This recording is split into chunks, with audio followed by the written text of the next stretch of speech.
bahkan dianjurkan. Nah, bahkan dianjurkan sekiranya bisa menambah kekhusyuan kita kepada Allah Subhanahu wa taala. Assalamualaikum warahmatullahi wabarakatuh. Bismillahirrahmanirrahim. Alhamdulillah. Allahumma sholli wa sallim ala sayyidina Muhammad wa ala ali sayyidina Muhammad. Bergeleng-geleng saat berzikir, bagaimana hukumnya? Jadi seperti kayak la ilaha illallah dan sebagainya. Nah, itu ada yang mengatakan bergeleng-geleng saat zikir itu menyesatkan atau aliran sesat, atau ada yang mengatakan bahwa zikir bergeleng-geleng itu tidak menambah kekhusyuan, ya. Nah, bergiling-giling saat zikir atau menggerak-gerakkan badan kita saat berzikir itu diperbolehkan atau tidak, ya. Banyak yang mengatakan bahwa zikir dengan berlebihan gerakannya itu termasuk aliran sesat. Memang ada beberapa yang mana aliran sesat yang mana muncul, sangat banyak muncul berdatangan dengan berbagai macam akidah yang diperlihatkan oleh mereka, ya.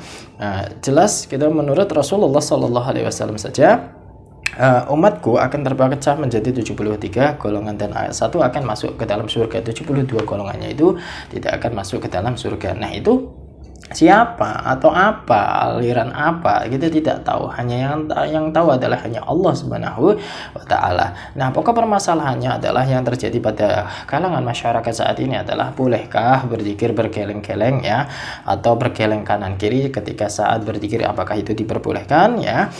Ya, yang mana kita melihat ada sebuah dasar, ya, dari fatwa Al-Khalili ala madhab al-Imam Asy-Syafi'i, ya, yang mana faqala udzurullaha qiyaman wa qu'udan wa 'ala junubihi wa 'ala junubikum bil laili wan nahar, ya. Jadi ingatlah kalian semua atau mengingatlah kalian semua kepada Allah Subhanahu wa taala dalam keadaan berdiri, dalam keadaan duduk, ya, dalam keadaan malam ataupun siang hari, itu kita dianjurkan untuk mengingat Allah Subhanahu wa taala, ya.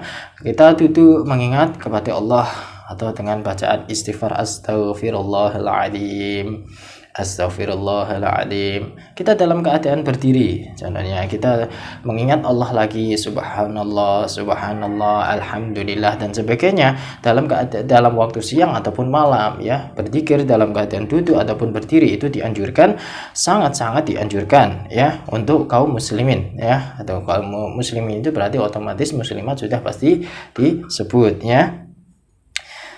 Nah, faraba dzakiran mutaharikan al-harakatu tadhabu ila khusyu'ahu fasukunu aula. Nah, ketika melakukan dzikir, seseorang melakukan dzikir, ya, dengan bergeleng-geleng kiri kanan mengacami, biasanya yang diucapkan ketika bergeleng-geleng itu adalah lafaz la ilaha illallah, ini seringnya, ya, la ilaha illallah, la ilaha illallah, seperti itu, ya. Nah, itu apakah diperbolehkan? Di sini dijawab dalam Fatwa Al-Khalili ala madhabi al-Imam Asy-Syafi'i, diperbolehkan bergeleng-geleng ketika saat berzikir, itu hukumnya diperbolehkan, bukan wajib, ya, diperbolehkan atau hukumnya mubah, ya.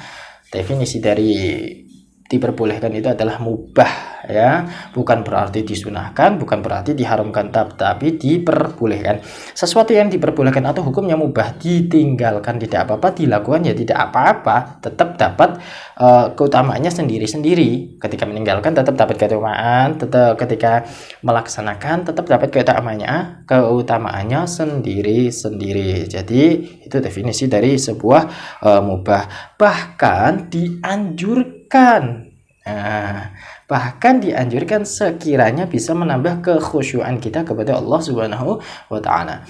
Ketika kita melakukan dzikir kepada Allah dengan bergeleng-geleng, la ilaha illallah, la ilaha illallah, la ilaha illallah, kok itu menambah kekhusyuan dalam hati kita. Hati sampai otak kita itu menyatu, menambah kekhusyuan kepada Allah, itu sangat dianjurkan berzikir dengan bergeleng-geleng. Andai kata berzikir tidak bergeleng-geleng, tidak khusyuk, yaitu tetap tidak diperbolehkan, ya, tetapi tetap boleh dilakukan, ya, asal yang penting salah satu hati kita ataupun pikiran kita itu benar-benar mengingat kepada Allah. Nah, kalau dilakukan itu menambah kekhusyuan, itu jauh lebih baik. ya. Jadi tidak perlu lagi lah kita saling mendebat, ya, tidak perlu lagi kita saling mendebat bagaimana sih hukum melakukan dzikir dengan bergeleng-geleng. Itu adalah menurut aliran-aliran sesat, itu menurut sebuah penelitian yang belum ada dan sebagainya. Itu tidak perlu. Yang penting kalau dzikir dengan bergeleng-geleng kok menambah kekhusyuan, lakukan. Kalau tidak menambah kekhusyuan, tinggalkan, selesai, ya. Tidak perlu dengan emosi yang melonjak, itu tidak perlu, ya. Ini sudah ada dasarnya. Jadi pada intinya melakukan dzikir bergeleng ke kiri ke kanan, itu apa hukumnya, diperbolehkan atau tidak? Itu adalah diperbolehkan hukumnya melakukan dzikir dengan bergeleng ke kiri ke kanan. Jika itu memang bisa menambah kekhusyuan, bahkan itu sangat-sangat dianjurkan untuk dilakukan, ya. Jadi kalau kalian yang sudah sering melakukan dzikir kepada Allah, ya, dzikir itu artinya, dzikir itu mengingat, ya. Dzakaro itu mengingat. Ya, kok itu bisa menambah kekhusyuan kalian, lakukanlah, teruskan, lanjutkan, jangan sampai ditinggalkan, ya. Selama itu bisa menambah hati kalian itu iman kepada Allah Subhanahu wa taala, lakukan, ya. Kalau itu memang tidak bisa menambah kekhusyuan, lakukan versi kalian. Ada juga orang yang melakukan dzikir cuma tapi tidak ada gerakan atau tidak geleng-geleng ke kiri dan ke kanan, cuma diam, la ilaha illallah, la ilaha illallah, la ilaha illallah. Ada juga yang seperti itu, tetapi itu bisa menambah kekhusyuan, ya. Jadi tidak perlu punya kamu itu adalah salah, punya dia salah, punya saya benar. Itu tidak perlu, ya. Ini sudah ada jawabannya, bahkan diperbolehkan. Kalau itu bisa menambah kekhusyuan, lanjutkan, ya, bahkan dianjurkan, ya. Semoga bisa bermanfaat. Assalamualaikum warahmatullahi wabarakatuh.